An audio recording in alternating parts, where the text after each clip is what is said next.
My name is Mike. I'm the Director of Operations at the Morgan Franklin Fellowship, and we're joined today with Liz Evans from Cayena Capital. She is the President and Chief Compliance Officer at Cayena Capital, and she's a visiting fellow with us here at Morgan Franklin Fellowship. So thanks for joining us, Liz.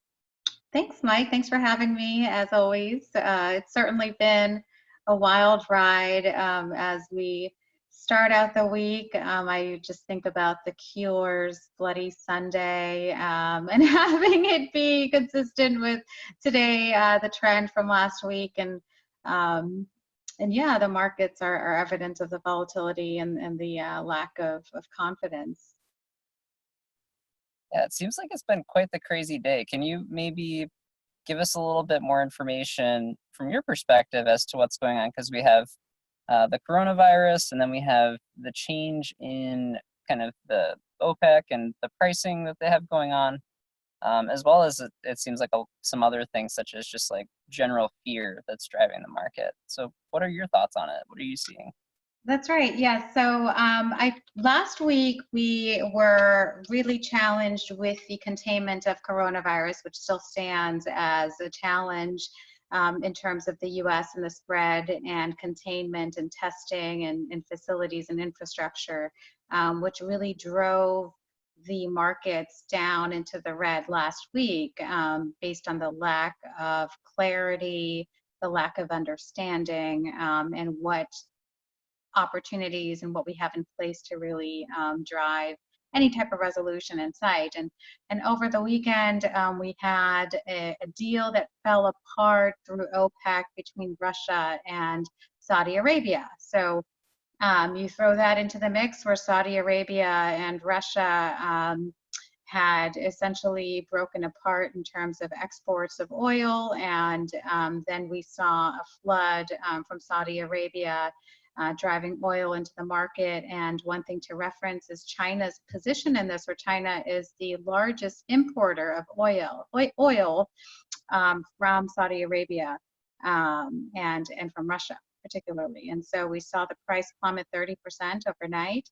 Right now we're seeing that crude oil and Brent are both down about 25%, and that throws a complete I think head twister in terms of the resolution to come when it comes to geopolitical tensions and treaties. And OPEC, which is the Organization for Petroleum Exports, really focuses on providing oil into the market between countries and stabilizing prices. And so really these countries work together to determine the export of oil into economies and the prices that they'll be charged or received. And we saw ideally something similar in 1973 as a comparison with the oil embargo. The opposite played out, where we saw, instead of a flood of oil into the market, we actually saw scarcity. And so that scarcity between the U.S. and same countries, Saudi Arabia and OPEC, and when it comes to oil, they decided to then remove oil from the market that drove the prices up. And so in 1973, we saw prices that were completely skyrocketed. We saw people waiting in lines for gasoline, allotted days that they could receive gasoline. And then we saw a recession in 1974 into 1975. And so what we're seeing today is the opposite response, but parallels in terms of OPEC and control over the market, in which flooding the market now drives the prices down. And you may say, okay, well, in terms of the stock market, well, why does this impact the stock market when we're dealing with a commodity that's used in terms of oil? And oil is not traded on the New York Stock Exchange, but we know that companies that produce oil are. And if these companies that produce oil and they're out exploring for other sources of oil, if let's say they've incurred debt to be able to continue to operate, and you see the prices drop 30% based on the prices that they would receive for the product that they're producing, and they've incurred debt to be able to produce. Now you have to produce possibly twice as much for the same amount. And so now we have an economic issue when you slap on the amount of debt. And we know the word debt being thrown around in terms of the cost of debt, and we see rates going down, and so, oh, we can service the debt cheaply, so we can go ahead and roll it into another series of bonds or debt. But if you can't produce the same quantity for the same price, now you possibly have to add on to the debt. So again, these companies that are producing these products can no longer receive the price for the same product.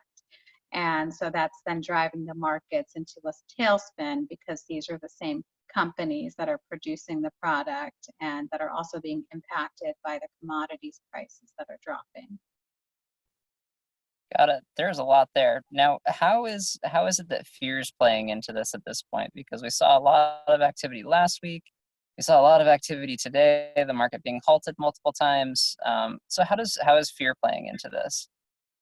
Sure. So the circuit breakers, which is the action of halting trading, comes into play as a way to control prices and prevent further decline.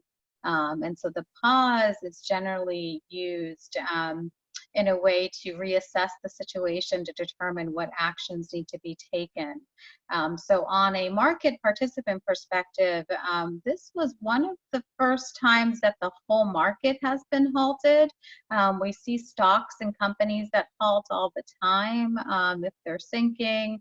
And in terms of the fear factor, fear is debilitating, and it prevents us from thinking rationally and making good decisions. And so in terms of the fear within the market, that's measured by what we know as the VIX. And so the VIX index is literally called on the street the fear indicator, the fear index. And we've seen the VIX just exponentially just shoot and skyrocket this past week, just given the market volatility. But in terms of a decision-making process for fear, it's certainly not the best mindset for making decisions. As I mentioned, it's paralyzing. But what's important to also recognize is the fear that comes in under recessionary pressures on a corporate side. So what I mean by that is when we have risk of a potential recession and when we have challenges producing a product, companies that are traded on the market, let's say they do layoffs to reduce their operational expenses, which is a common term that people are aware of for cutting costs. They'll do layoffs or maybe through attrition. But what we do know is that generally there tends to be individuals that have been let go that were there for a long time, and also new blood that's put into these positions due to these reorganizations. And so that also increases fear due to a lack of tenure, experience, uncertainty, because, hey, I've never been here before, what is happening? And then what tends to happen with fear is that we focus on one area, for instance, the yield curve. Individuals will look at one indicator and look for, the heavens out of this one indicator. And we know that that is really just an indication of fear and paralysis that happens because we need something to hold on to. And that's generally looking at these major indicators that are broadly used and looked at as the beacon, and isn't always a good solution, because what's important is to really look back, step back, look at the big picture, look what we're trying to accomplish, and the circuit breakers being the pause to catch the brakes, catch your breath, and then see, how do we move forward? How do we reassess the situation in terms of trading and portfolio management, and for me, it's certainly I manage individual assets for individuals that are their whole retirement savings, and so I've had to make decisions leading up to a scenario such as the one that we're seeing today and last week that put me in a position of, why am I in cash?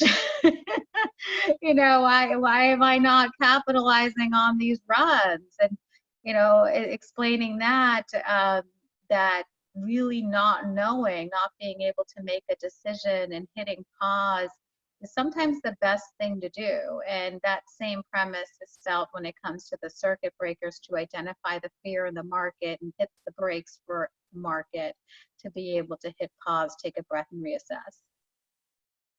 Okay, so that's all very interesting. Now, one other thing that I want to ask you is more so framed around our younger students that we see at MFF that are 15 to 30 primarily, so they're pretty young at this point. Anything that you would, share with them in regards to how they look at things that are going on right now and looking ahead?